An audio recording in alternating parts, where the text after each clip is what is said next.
बिस्मिल्लाहिर्रहमानिर्रहीम। साहिबो चैनल सरदार जहानिया के मेज़बान अशरफ अदीम मशदी का सलाम कबूल कीजिए। साहिबो, आज मैं पाकिस्तान के मशहूर कालम नवीस अताउल कासमी के बारे में आपकी मालूमात में कुछ इजाफा कर रहा हूँ।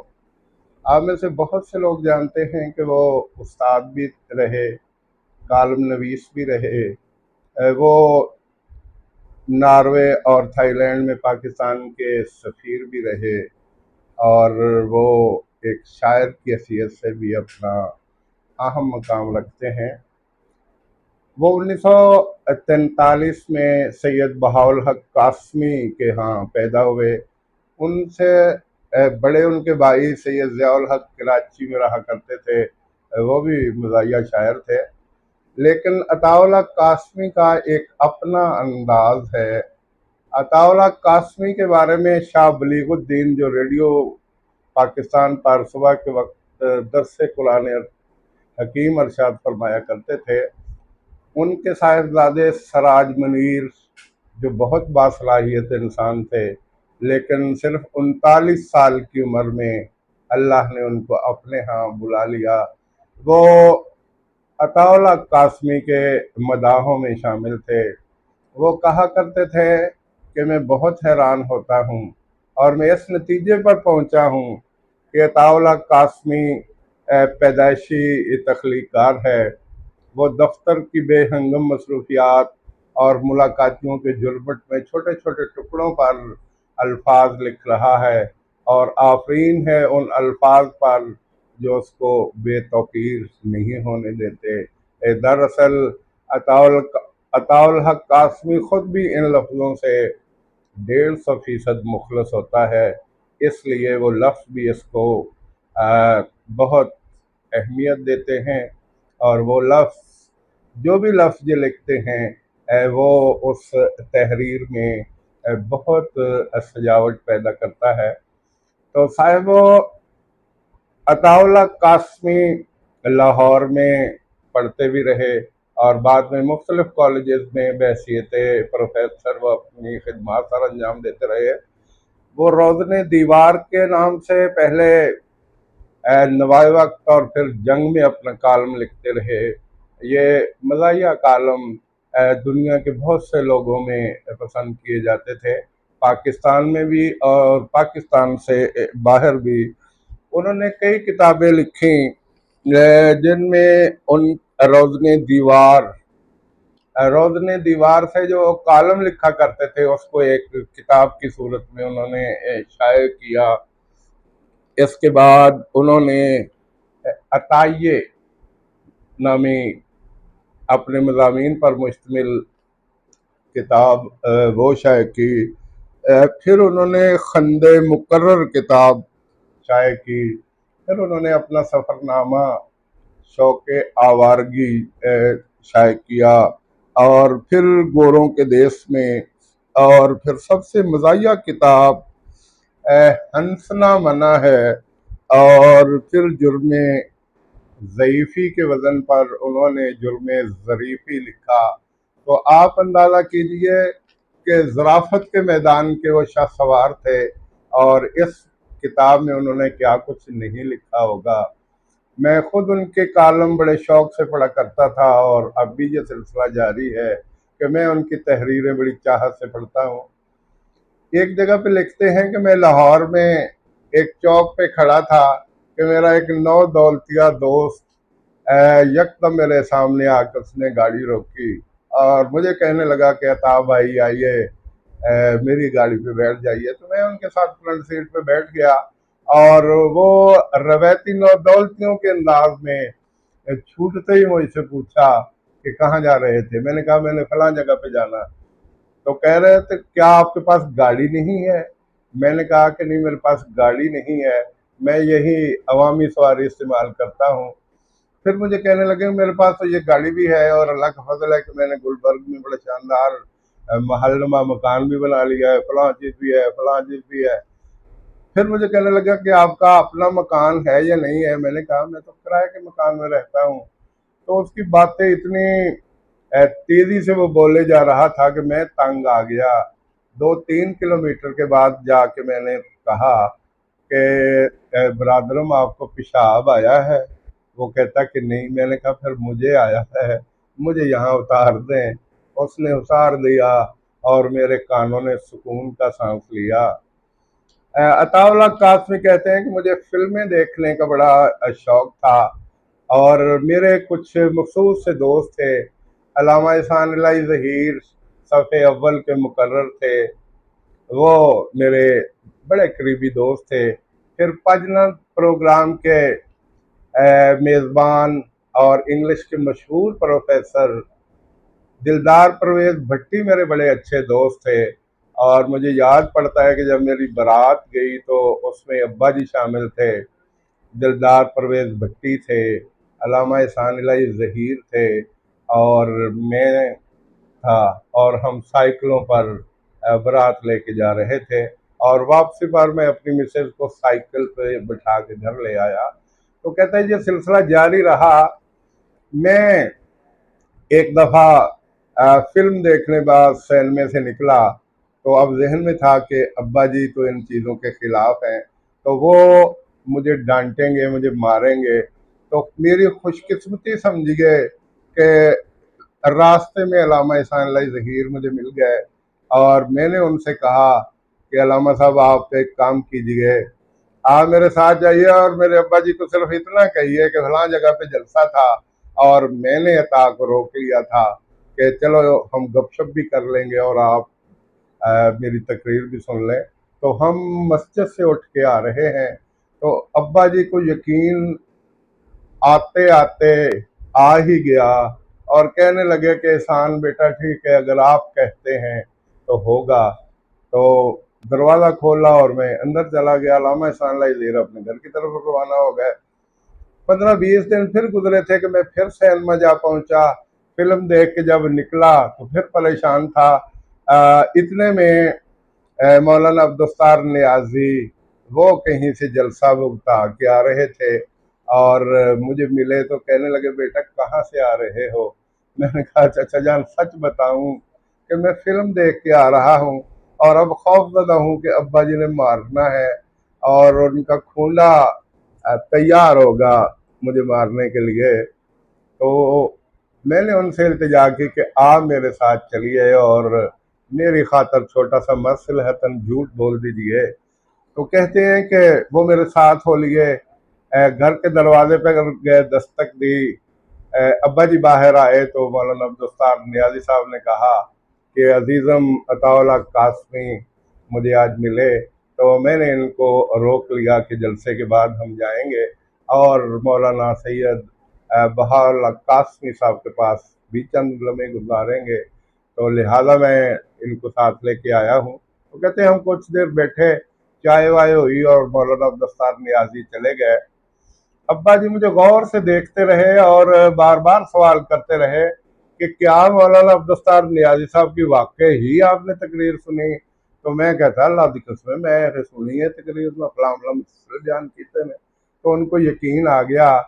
महीना फिर गुजरा कि फिर मुझे फिल्म देखने का शौक उठा, तो मैं सिनेमा जा पहुंचा। जब मैं सिनेमा से बाहर निकला तो उस रोज ना अल्लामा एहसान इलाही ज़हीर मुझे मिले, ना मौलाना अब्दुस्तार नियाजी मिले, और ना कोई और। मैं आहिस्ता आहिस्ता मुख्तलिफ तदबीरें सोचता हुआ घर के दरवाजे पे पहुंचा, और फिर एक साइड पे होके मैंने दीवार के ऊपर से देखना चाहा कि कहीं अब्बा जी तो नहीं जाग रहे। और जो ही मैंने सर दीवार के ज़रा ऊपर किया तो अब्बा जी ने खूंडा डाल के मुझे खींच लिया, और मेरी तमाम तदबीरें तदबीरों में ही सिमट कर रह गई, और फिर वो मरम्मत हुई कि आज तक याद है। साहिबो अताउल्ला कासमी गुफ्तगू भी बड़ी मज़ाहिया किस्म की करते थे। एक दिन कहते कि हम बूरे वाला में अमजद इस्लाम अमजद और मैं मुशायरा पढ़ने के लिए गए, तो वहाँ अमजद इस्लाम अमजद शेर पढ़ रहे थे। अभी तो फूल खिलना थे, अभी तो फूल खिलना थे, और चूंकि उनके बाल सारे सर के गिर चुके थे, एक झालर से पीछे बाकी थी, तो पीछे से किसी मनचले की आवाज़ आई कि अभी तो बाल गिरना थे और वो महफिल किश्ते ज़ाफ़रान बन गई। मुशायरा ख़त्म हुआ तो अमजद इस्लाम अमजद मरहूम का जूता गुम हो गया। वो झुक झुक के अपना जूता तलाश कर रहे थे और अताउल्लाह कासमी खड़े हंस रहे थे। तो वो चूंकि बेतकल्लफ थे और अमजद इस्लाम अमजद कहने लगे, ओए खबीस आदमी, मेरी जुत्ती गुआची है ते तेनू अपने कालम का मौजू मिल गया तो कल तू ये कालम लिख देवेगा। और वाकई अगले दिन इन्होंने ये सारा वाकया कोट कर दिया। तो अताउल्लाह कासमी बड़ी पत्ते की बात किया करते हैं। एक दिन उन्होंने लिखा कि मैं आजकल कमर दर्द का मरीज हूँ। कहते हैं, सियाने कहते हैं कि कमर दर्द या तो कसरते गुनाह से होती है या फिर हसरते गुनाह से होती है। और मेरा ख्याल है कि ये जो बाद वाला दर्जा है, मैं इसके बायस कमर दर्द का मरीज हूँ। हसरते गुनाह के बाब में मैं कमर दर्द का मरीज हूँ। तो बहुत से लोग इससे महसूस हुए। अताउल्लाह कासमी मुसलसल कलर इस्तेमाल किया करते थे और एक दिन ऐसा हुआ कि लोगों ने देखा कि उनके बाल सफ़ेद थे और वो हैरान रह गए। उन्होंने पूछा कि कासमी साहब आपने ये क्या किया? तो कहते मैंने सोचा कि दो चीज़ों में से एक काली होनी चाहिए, या इंसान का दिल और या फिर सर के बाल। तो मैंने कहा कि दिल तो काला है, काला ही रहने दें और बाल सफ़ेद कर लेते हैं। तो मैंने अपने बाल सफ़ेद कर लिए। तो दोस्त खूब हंसे। कहते हैं एक मरतबा ऐसा हुआ कि शेखुपुरा से कुछ लोग आए कि मुशायरा है और आपके लिए बस आ जाएगी, आप 15-20 शुअरा का बंदोबस्त कर लीजिए, खाना भी आपको मिलेगा और रहाइश भी मिलेगी। तो कहते हैं हम बड़े खुश हुए। और जिस दिन वो मुशायरा होना था, असर के वक्त एक खटारा सी बस आके खड़ी हो गई जिसका कोई भी शीशा सलामत नहीं था और शायद उसकी गेट भी नहीं थे। कहते हैं हम लाहौल पढ़ते हुए और कलमा तैयबा का विर्द करते हुए उसमें बैठे और शेखुपुरा जाते जाते उस इलाके की तमाम मिट्टी हमारे चेहरों के भरोसे ले चुकी थे। जब हम वहाँ पहुँचे तो वाजबी सा हमारा इस्तकबाल हुआ। जब मुशायरा शुरू हुआ तो वहाँ 40-50 बच्चे उन्होंने काबू करके रखे हुए थे और 4-5 बाबे बड़ी बड़ी लाठियां लेके साइडों पे खड़े थे कि आपने उठना नहीं है, इन अहबाब का आपने मुशायरा ज़रूर सुनना है। कि तब अल्लाह अल्लाह करके वो मुशायरा ख़त्म हुआ तो फिर अपना उन्होंने कहा कि जगह चूंकि तंग है तो रात भी आधी गुजर चुकी है, आप ऐसे करें कि दो दो शायर एक एक चारपाई पे लेट जाएं।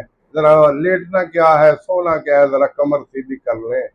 वो कहते हैं कि हम बामरे मजबूरी लेट गए और सुबह बड़ी देर तक हम इस चीज़ के इंतज़ार में रहे कि नाश्ता आए और हम खा के यहाँ से रुखसत हों।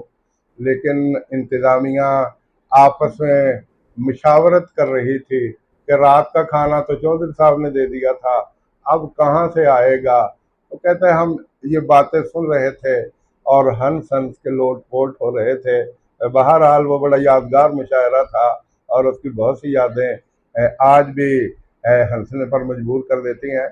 कहते बाज़ दफ़ा ऐसा होता है कि मुशायरों में लोगों का रवैया बड़ा अजीब सा होता है।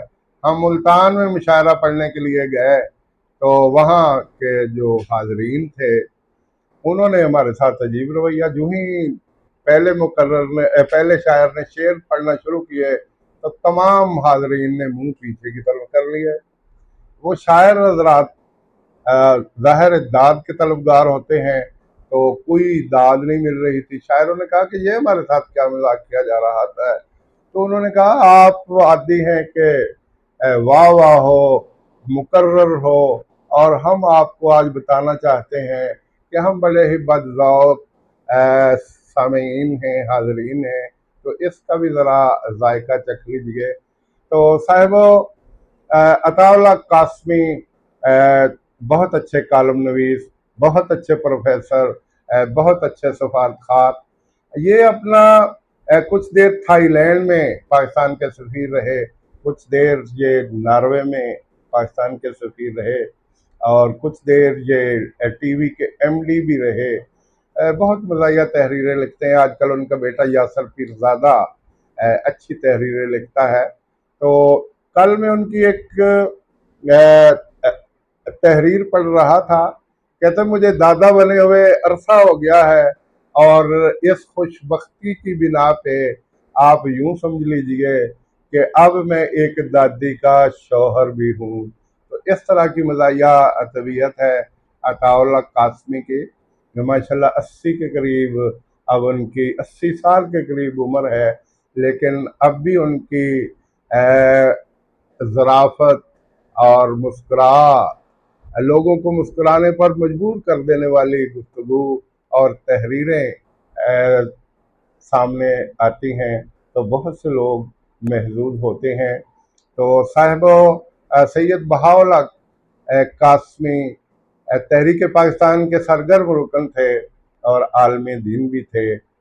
सैयद अताउल्लाह कासमी उस्ताद भी रहे, शायर भी रहे, मज़ाहिया कालम निगार भी रहे।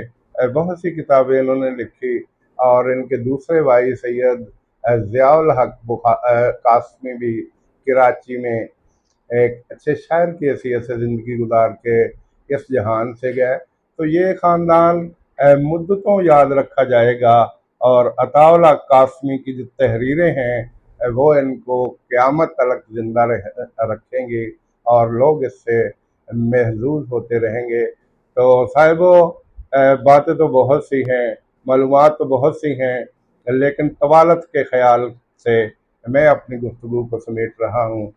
वस्सलाम।